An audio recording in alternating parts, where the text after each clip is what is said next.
सभी विद्यार्थियों को मेरा नमस्कार। राजस्थान के इतिहास में आज हम जो टॉपिक ले रहे हैं वो है बिजोलिया किसान आंदोलन। आपने सुना भी होगा, अभी तक आते आते राजस्थान के इतिहास में ये एक महत्वपूर्ण किसान आंदोलन रहा है। महत्वपूर्ण ही नहीं बल्कि जो किसान आंदोलन हुए हैं उन किसान आंदोलनों में सबसे महत्वपूर्ण आंदोलन रहा है। तो आइए इस किसान आंदोलन के बारे में इस वीडियो में हम देखते हैं। सबसे पहले बात करते हैं कि ये बिजोलिया किसान आंदोलन था क्या। बिजोलिया एक जगह है, एक स्थान है। ये उस समय मेवाड़ राज्य के अधीन था। आज ये राजस्थान के भीलवाड़ा जिले में है। ऊपरमाल की जागीर थी। उस ऊपरमाल की जागीर के अंदर बिजोलिया किसान आंदोलन हुआ। ये ऊपरमाल की जो जागीर है वो कहते हैं कि राणा सांगा ने अशोक परमार को दी थी। फिर उसी के जो वंशज है इस जागीर के ऊपर काम करते आ रहे थे।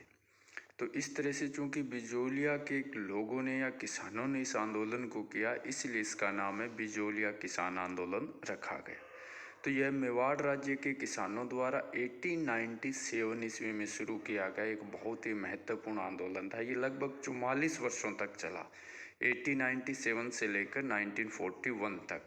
इसके मुख्य रूप से 3 चरण हैं जिनके बारे में हम इसी वीडियो में देखेंगे। यह आंदोलन किसानों पर अत्यधिक लगान लगाए जाने के विरुद्ध किया गया था। यह आंदोलन बिजोलिया जागीर से आरंभ होकर आसपास की जागीरों में भी फैल गया। इसका नेतृत्व विभिन्न समय पर विभिन्न लोगों ने, जैसे प्रारंभिक चरण था उसमें सीताराम दास थे, दूसरे चरण में विजय सिंह पथिक थे, तीसरे चरण में माणिक्यलाल वर्मा। इनके नाम महत्वपूर्ण हैं और उल्लेखनीय हैं। यह आंदोलन लगभग आधी शताब्दी तक चला और 1941 में समाप्त हुआ। यह आंदोलन धाकड़ जाति के किसानों द्वारा शुरू किया गया था। कई बार राजस्थान के इतिहास में से बहुत सारे क्वेश्चन हैं वो कॉम्पिटिटिव एग्जाम में पूछे जाते हैं। तो इस किसान आंदोलन से भी कई क्वेश्चन पूछे जाते हैं, जैसे इसका नेतृत्व किसने किया, जो किसान थे वो किस जाति के थे, ये आंदोलन कब शुरू हुआ, या बिजोलिया कहाँ है। इस तरह के तमाम क्वेश्चन हैं वो प्रतियोगी परीक्षाओं के अंदर पूछे जाते हैं। अब देख लेते हैं कि बिजोलिया के किसानों ने ये आंदोलन क्यों किया। तो इस आंदोलन के कई कारण थे। जैसे सबसे पहले हम बात करें तो किसानों को कई प्रकार की लाग बाग यानी एक तरह से कर, विभिन्न प्रकार के छोटे मोटे कर किसानों को पे करने पड़ते थे। उस समय बिजोलिया के अंदर किसानों को 84 प्रकार के छोटे मोटे कर देने पड़ते थे। अब आप अंदाज़ा लगा लीजिए कि 84 प्रकार के किसान अपनी फसलों में से कर देगा, उसके अलावा भी कुछ और जिम्मेदारियां थी, तो किस तरह से वो अपने जीवन का निर्वाह कर रहा होगा। लाटा कुंता कर, ये लाटा कुंता एक प्रथा थी जिसमें क्या होता था, खेत में खड़ी फसल को ही आधार मानकर उस पर कर लगा दिया जाता। अभी इतनी मतलब फसल देखी और कहा भी इतना अनाज होगा, अब चाहे वो अनाज कम भी क्यों ना हो, क्योंकि ये जो लाटा कुंता करने वाले थे ये जागीर के अधिकारी थे, तो वो फसलों को ज़्यादा दिखा करके ये कर वसूल करे। उतनी फसल वास्तव में होती ही नहीं थी, इसलिए किसान लाटा कुंता प्रथा को भी बंद करना चाहते थे। इसके अलावा जो चौरी कर था किसानों के ऊपर, ये भी एक बहुत बड़ी मार थी कि किसान की अगर बेटी की शादी होती थी तो इसके बदले में भी जागीर को कर देना पड़ता था। तलवार बंदाई कर, जब भी कोई नया जागीरदार बनता तो उसकी तलवार बंदाई के उपलक्ष्य में भी किसानों को कर देने पड़ते थे। इस तरह से आप देख रहे हैं कि किसानों का तमाम तरह से शोषण होता था। उन्हें विभिन्न प्रकार के कर और लाग बाग देनी पड़ती थी, जिसके कारण उनकी जो आर्थिक हालात है वो बहुत ही माली थे या बहुत ही कमज़ोर थे। इसके अलावा उन्हें से बेगार भी ली जाती थी। तो इन शोषणों से, उत्पीड़नों से जब किसान बहुत ही कमज़ोर हो गया तो अंततः उसने फिर भी ठिकानों से और मेवाड़ राज्य से उन्होंने बहुत गुहार लगाई कि इस तरह के तमाम जो लाग बाग और कर उनको कम किया जाए, बट किसी के द्वारा भी उनकी नहीं सुनी गई। इसलिए 44 साल तक चलने वाला एक अहिंसक आंदोलन था। ये इसकी एक बहुत बड़ी उपलब्धि है। ये नॉन वोलेंस फार्मर मूवमेंट था जिसके अंदर किसानों के द्वारा किसी भी तरह का कोई हिंसक गतिविधि नहीं की गई। ये अपने आप में एक बहुत बड़ी उपलब्धि थी। इसके अलावा इस आंदोलन ने जहाँ कई पुरुष नेता दिए, लीडर दिए, वैसे ही कई महिलाएं भी इस आंदोलन से निकल कर के सामने आई। कई बार कॉम्पिटिटिव एग्जाम में पूछे जा सकते हैं, जैसे अंजना देवी चौधरी है, नारायण देवी वर्मा है, रमा देवी है। ये वो महत्वपूर्ण महिलाएं थी जिन्होंने इस आंदोलन में बड़े काम किए, अपनी अच्छी पकड़ बनाई जनता के बीच में। और गणेश शंकर विद्यार्थी ने अपने समाचार पत्र प्रताप में इस आंदोलन को बड़ी प्रमुखता से जगह दी।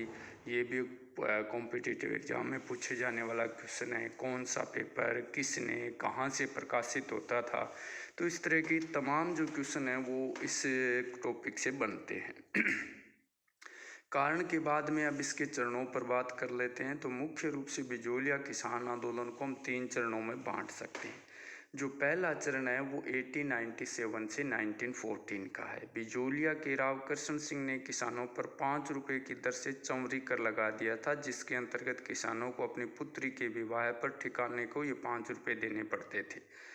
बिजोलिया ठिकाने में अधिकतर धाकड़ जाति के लोग थे। 1897 में गिरधारीपुरा नामक गांव के अंदर, अब जरा देखिए, ये जो किसानों के जो आंदोलन थे, ये अगर हम देखें तो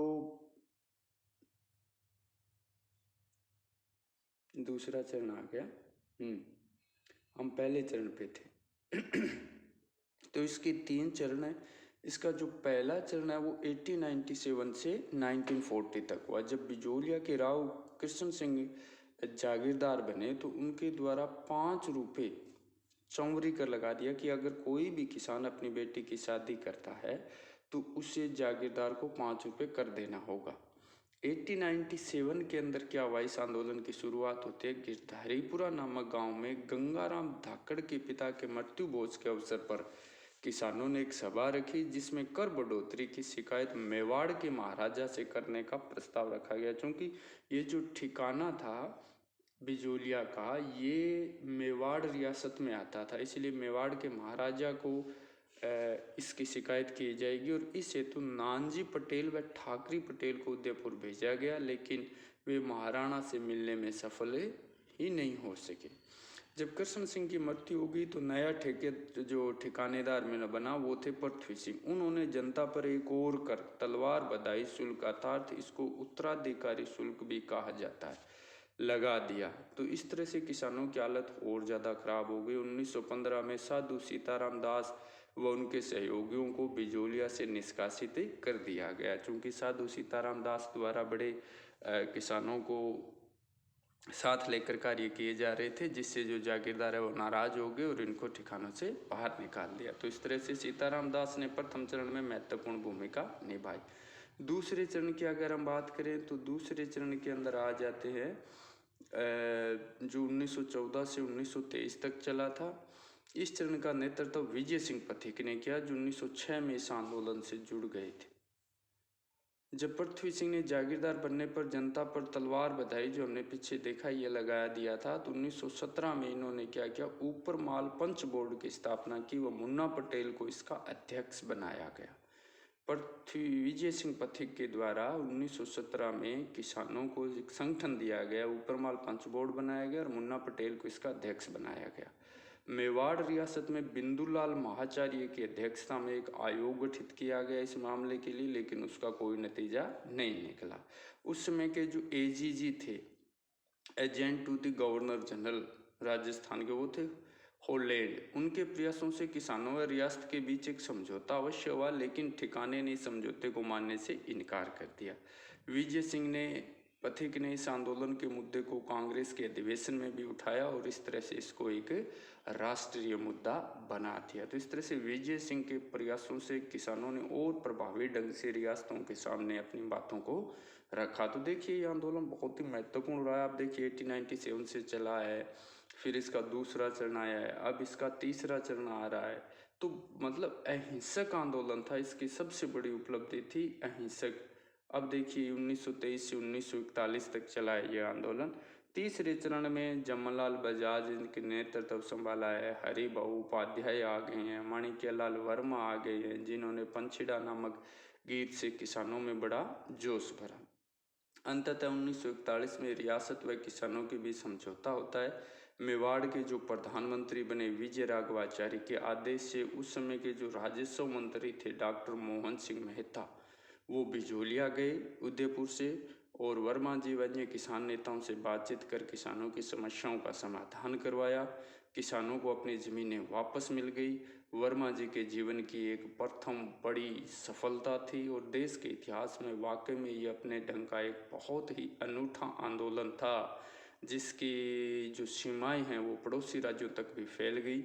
इस आंदोलन से राजस्थान की जनता के अंदर, किसान और आम जनता के अंदर वास्तव में एक नई चेतना का संचार हुआ। तो इस तरह से ये एक बहुत ही महत्वपूर्ण आंदोलन हुआ है राजस्थान के इतिहास में, जिसने एक अहिंसक तरीके से लंबे संघर्ष के बाद में जो अपने लक्ष्य तक पहुंचा या अपने जो निर्धारित उद्देश्य थे उनको ये पूरा करने में सफल रहा। तो ये बिजोलिया किसान आंदोलन था। उम्मीद है आपको अच्छा लगा होगा। Thank you. जय हिंद।